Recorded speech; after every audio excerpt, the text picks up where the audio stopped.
for Christians ɛwɔ hɔ. Every say radical Islamist terrorist omode kremusum ekatakata omani ena omayire omuhu na omuku nipa Christopher ɛwɔ northern Nigeria na ɛha na omuye so strong say commanders soldiers no cry ye Nigeria soldiers no cry omuku mu abusia de ekoso Nigeria no edin pa nano ba kubi kra do mu bompaya wa sorry dem mu bompaya wa sorry dem na etutrafo etisi mu echi bi ebo bi tuo ekun bi chese de ekoso Nigeria no enye US aban say wama Tinubu ena kakra bi say wentimi anya bibia amfa ho a US fo beba aba Nigeria ababa beko ama wona ye kun mu no na no sofu bi kra de o ma sa ku no e wo Nigeria na umu ku Christopher ne pa and it is something that I was say yehwe na ye free ho. Now mebo ZUBA abaso biem. King ZUBA eye mayor of Kumasi. Waya ade bi amani age pa na sei ene epe no. King ZUBA eye mayor. E friend no second Akwasi agiman. Oba ye obon se anye bia wiki bia ono ankasa ene nam KMA ene nam kejetia ene nam mesobra Facebook ni behwebi. Ono ankasa for this week crowd here ontena office o say mo tonton nyoma basa na oba ya owon ne mu na okan ye mu amfi no obe won ne nkrofo bi but nkrofo na ye madwin so maso odin o maso odin isoro behye bi wo Facebook ya the different angles beto to so yera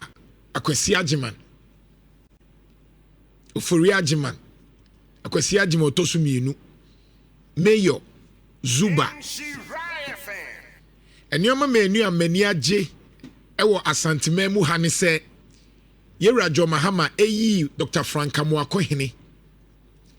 ene King ZUBA emma yen Sampanyufo mienu wei akere se yebetimi ayama na yeye de eboa ne se omoye asantefo mame san stress omoye asantefo omusum sikadwa enti adwuma no omusum yewura ansakra no maba besom president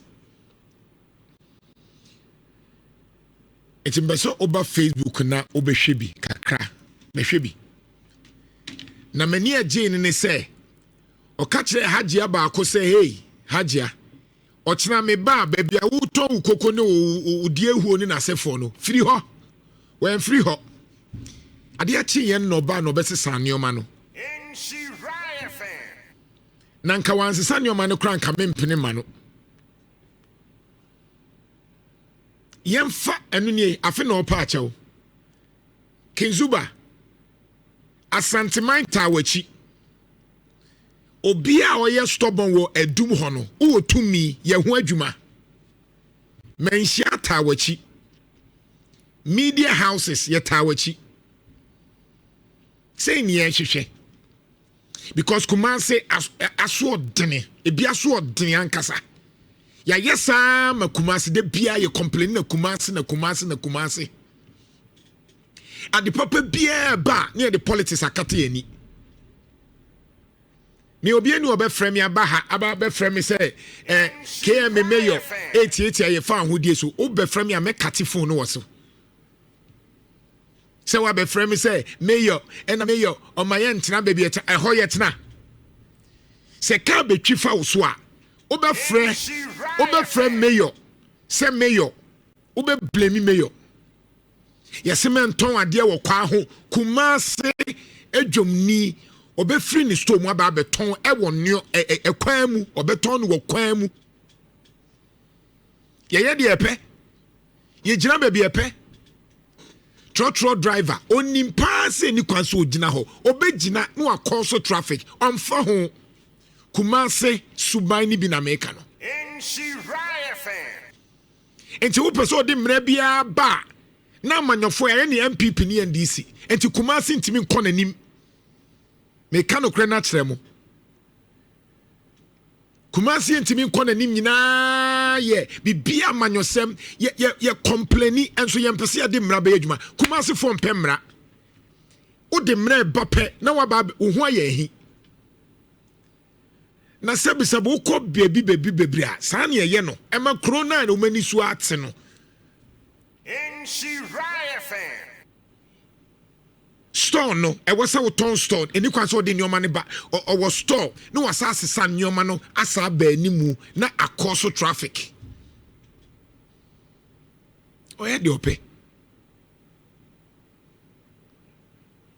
na me ana me nso me blame mu DC sene ne engineers na sefo no baby wo ho a yenton ade a ye manipa no nhya ase yenton ade wo ho se wan hwe ya obo se beduru baby no na akwa problem aba Kumase ye yankasa ne ye ho Kumase ye problem ye ho miwa ye ka sen ko bi pe ade pa akokotokwa ye ndi na bro ye nye na bro we de wo pe ade abakotokwa ne ye se ye wa bro obi obebe Kumase bi opeso ye bia obua Kumase bia no ya ntwena nsen a ye betete na ne de asema hye no na asopres no eto de bi kra wono ankasa ni party members ene be sabotage ono ani party members ono ani party members o e be sabotage no Dr. Amoakohene Ashanti regional minister ontene onye perfect but abrantie na djuma wo bo ema Ashanti man no onfred munyam emai party ni mu wo problem a ye wo kwan fa so mu ankasa mu party na sase sabotage no miwa Dr. Amoakohene enyema oye no eboa mu ankasa NDC fo mo party e de munyam eba na say ye ranking ewo Ghana ha say ministers say na wo mu bo adwuma obi abo first five Dr. Amoakohene is the only regional minister omude ka other ministers no ho and so no one nkrofo sabotage no ono nkrofo because adie bi wo ho a onye nti no ofili say ya ba na abantie ma kwan na what kind of life is this enti na ye mu bi yentimi nya amanyosem no because super so boa na wa bai obi free ha ena me party de ndey ena ya baba yesey ena me de ndey ena ya baba jim excavator ena hwan ena me container kakra bi me di si ha ena udis ehon ye di si Kumase ya ni problem yen problem ni yen problem no ya adwen say nyoma bi wo ho ayen sesa we are indisciplined Kumase ye indisciplined yen Kumase for indiscipline ni doso dodo we police commander na ba na person dem na ye adwuma e betin tam phone sa ye be suppress untimi nya hwe enti wo ba foforo na wo si gedegede am se betwam because omunim so mu ya ye nya frew ye frew na na bi frew hwan bi frew party chairman frew untimi nya hwe enti obi a wo ka no kra na ehu se for almost 10 months aban we buy regional minister any mayors ni DCs na aka no omu bo adwuma uhu omo obeko ofori krom asokwa atwema miami kwenkwa abre one honorable amankwa bi de bia mi chese omu ntinna one of the things I mean who ever sa party way MDC party ni say uhu say omu ye visible omu ye adwuma nan say asokwa MC honorable amokamel bebia mi hu ni adwuma wo ye oye adwuma te say assembly member Sanyoma kakra ni na mehu afa abai we ho because regional minister no onna na wonso adabi mayor ZUBA onna na wonso adabi adwuma no timu bi sane e kan wasem participatory enti onye de bebiem Enti mo de mo pese de mra be ye adwuma wo sori a wo bompa so be kwa abrochi na aka sa abrochi no eye me nana na ye we ene me nana na ye we ena me firi ahimfie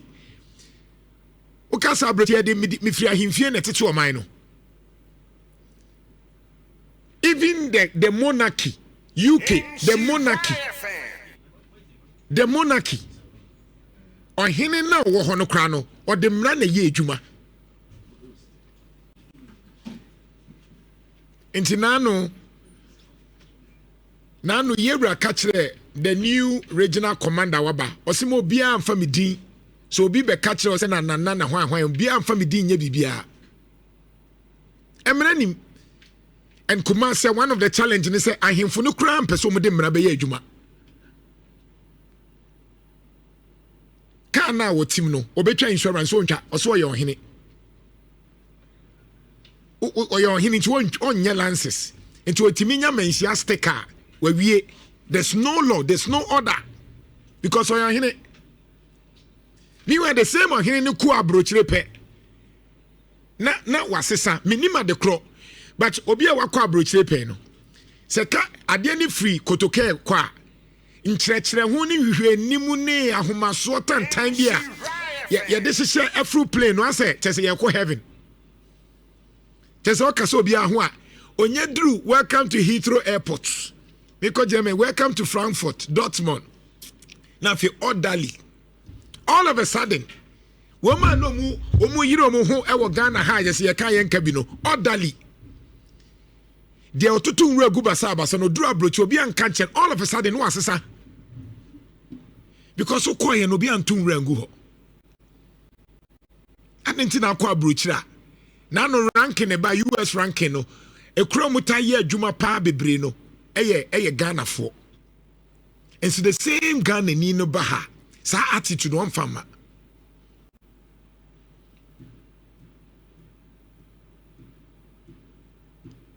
Me ye mayor ana me wotumi a maka cho se nti ye mu bi yentimi ndi because emfa obi a no ni me at that time hospital for Prempe College. Na me ye bi nti adenti na wote wo ye den. Adon me do bi ye twi gata ni mu.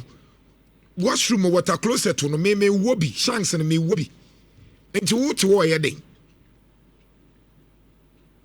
Ye ya kwadro ye mpa adwuma. Ene ye pe shortcuts. Hwe de trotro drivers ne ye. Trotro drivers hwe de omu ye. Amucha ade de omu pe o ka obi amfi because on na wo ka na mpanyifo mo tete wo saa ya ka mo tete wo saa ma trotro drivers ni dictate o twa me short we are aware ya company for ya ka mo mfi say bro nya na ebe IGP so obeti police fo na gum police fo amoti agum no this is your work police fo ebeti magum bro nya this is your work. Trotro driver bi oye shosho no magine car na si won magine keys de ho de wonya adwuma mo ye ne ba ku mienu a obehu nyansa omaya ekonanim no eye rules ene de ye adwuma o eye rules into obia ye careful institutions na ye adwuma Kumase nkoa de ene yanto maw enti na NDC na ba omutimi Kumase ye because omunim say e de amonto maw mu into obeye action say kra so de Ghana fo ani ate into we ya ye be kamfo na nka first nka Ashanti region obetimi ase NDC fo atade untimi and NDC no maso matade mani age a mani age ase so many number 33% no 2020 no many number 40 because regional minister na yire hu ye adwuma DC is no bia yire ne hu ye adwuma ZUBA na ni abre ZUBA mpacho yire hu na ye adwuma ne ye ye support o obia wo ma ne warning se ma ne nton ade wo kwan mu oje nyoma na age fakoma children so mufo na ntwe bia ne nam kwan mu basa na tio mu kuo mu na twitwa wo mu na fakoma orphanage for onkofo ne penamawe ma order simple because yentimi ma nantwie ne nam kromu it doesn't work like that nti nantwie no pema yankafo na omo wo ho no nti ye na no mu twitwa ono kra mo mfa mu twitwa no wo ho a wo ho mu twitwa mfa ngu ibotomu na mo mfa nkọ ye ne ba ku mienu oba na wo ton ade waachi koko efi wo gata ni mu a gata no mo munje aduane no mo no ano jai oti ase je na fasi kanim na kocheche na mo mpra ne sa fine wo mu obi a wo ye fi na wo hwe fi ne saa no wo fa yija ne mo susongo ho a obi a momusum kremu enkremu nyankopon se ompe fi wo fa zongo ho a ase fi ne de abomo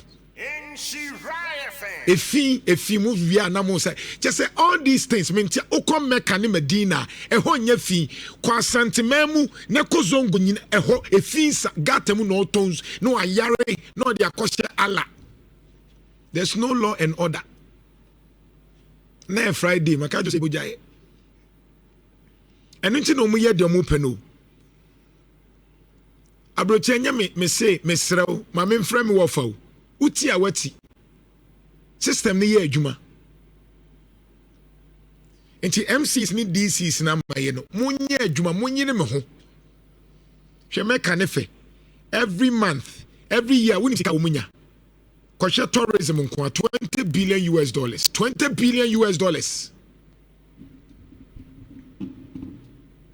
Because of it ehona kaba no wono omukwa oho fefefo obie nu obekwa kotu nragu agi afo no mukwa mu kotu nragu basa moye kama because eho ye holy land na wo ba bia wo ye kremodan na eho ne de enye holy land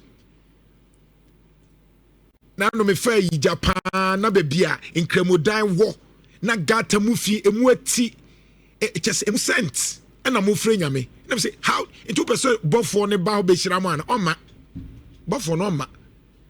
enti no ma bompa etenten a won film because ho fi oma yankopon pe fi be bia bola wone nyoma basa no obet enti na mutie ma na mo ne asi no because won fi won timi ma ho ho enye papa ma no uko Israel kama fefe Middle East fefe Obagana diema yenie ene da Facebook no nti obetimi ababhwe bi hwe gata mu kakra emmoa kakra we nso kakra basasa ye discipline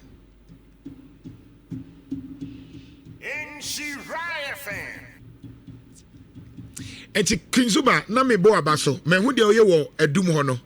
bronya ebe tisimu saa why so usika sakra kachire mema usika ni bi se fa ye adwuma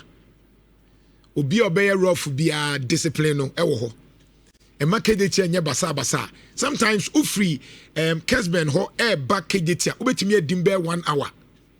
because they didn't see you trotro for pack we turn na de wa ha we ye say this is the time I show leadership kumasi aso odin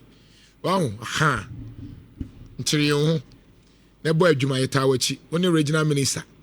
yetawachi na we nyina ne kase pa no for me I would thank